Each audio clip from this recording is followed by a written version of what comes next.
मैं सर्वप्रथम जो हमारे सामाजिक भूमिका है मंच पर विराजमान उनको सेवा जोहार बोलना चाहूंगा, नमन करना चाहूंगा।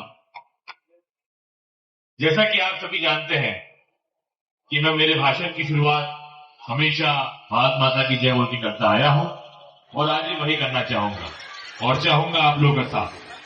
तो बोलिए भारत माता की। मजा नहीं आया, पता नहीं क्यों पहली बार में आवाज नहीं निकलती।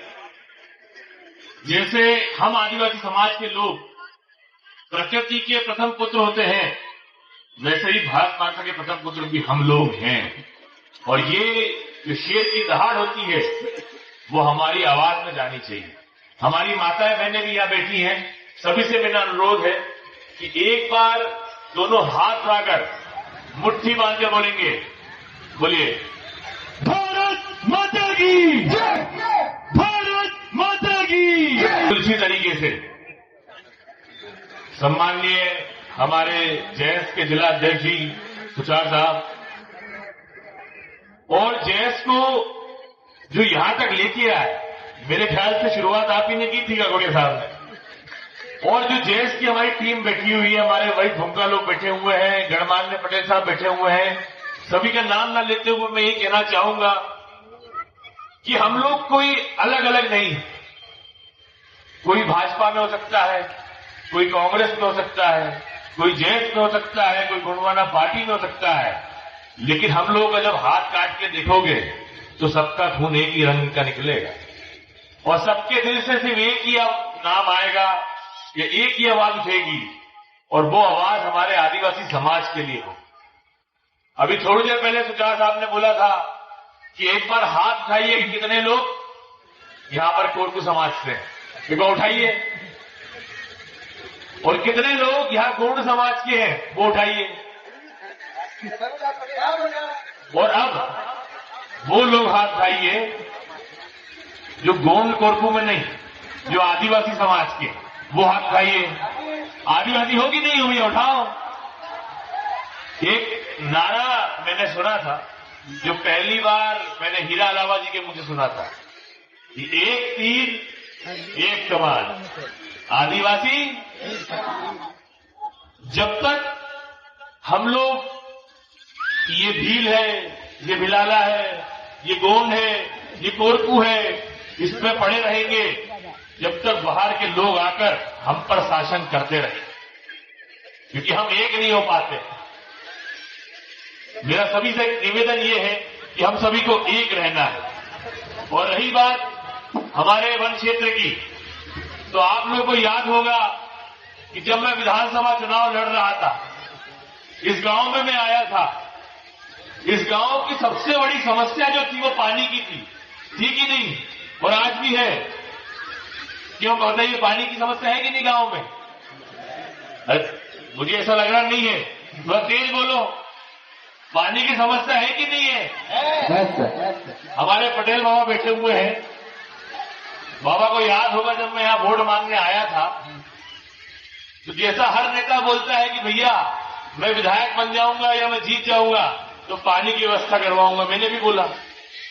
पर पटेल बाबा और गांव के वरिष्ठों ने बोला बाबा ऐसा नहीं चलेगा, पहले जल उठा और जल उठा के वादा करो कि अगर जीतोगे तो यहां पर जो हमारी माताएं बहनों को परेशानी होती है, जब गर्मी का समय आता, 5 कुएं हैं गांव में, लेकिन 5 कुएं सूख जाते हैं।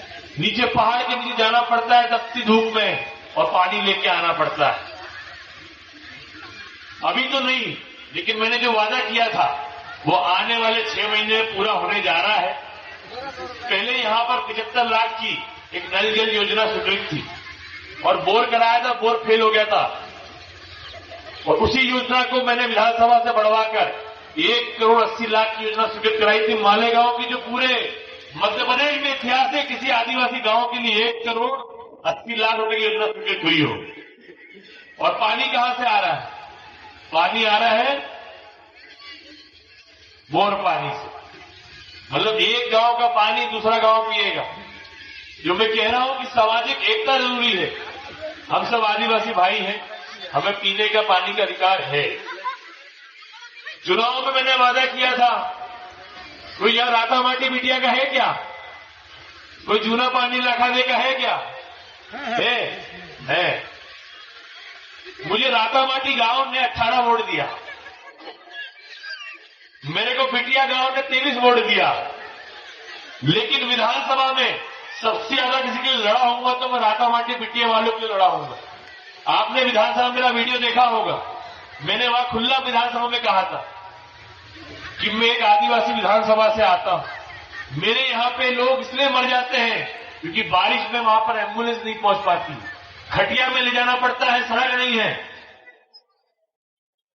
सोलनपुर कार्यक्रम में याद है, संजय बाबा बैठे हुए थे, जब मैंने शुरुआत करी भाषण की तो बड़ा अच्छा भाषण दिया मैंने।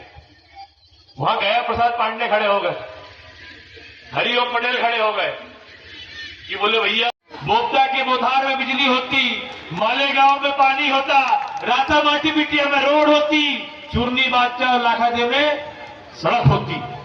सड़क है क्या?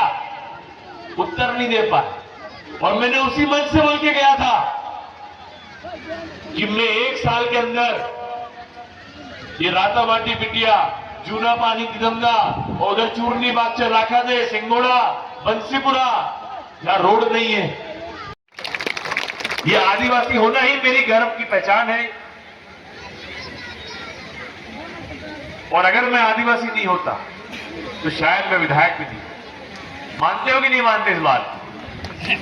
और घुटना जो है वो पेट की तरफ मुड़ता है।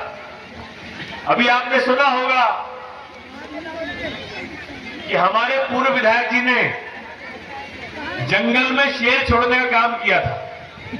सुना कि नहीं सुना? उनका एक पत्र आया था कि हमारे जो 18 गांव, उन 18 गांवों को खाली करवाकर वहां पर शेर छोड़ दिया जाए, उसको डॉक्टर राजेंद्र प्रसाद वन अभयारण्य बना दिया जाए। मैं आपसे पूछना चाहता हूं कि अगर चंद्रखाल शेर आएगा तो मालेगांव नहीं आ पाएगा क्या? वो तो शेर है साहब, कुत्ता थोड़ी ना जो मान के रखोगे। वो तो शेर की मर्जी है, उसको मालेगांव आना है वो मालेगांव आएगा, उसको चंद्रखाल जाना है वो चंद्रखाल जाएगा, उसको मखड़ाई जाना है वो मखड़ाई जाएगा। और आप चाहे तो पूरे देश में किसी भी राष्ट्रीय अभयारण्य चले जाइए, चाहे आप बांधवगढ़ चले जाइए, चाहे आप कानाकिसली चले जाइए, चाहे आप मड़ई चले जाइए, वहां आपको जानवर तो मिलेंगे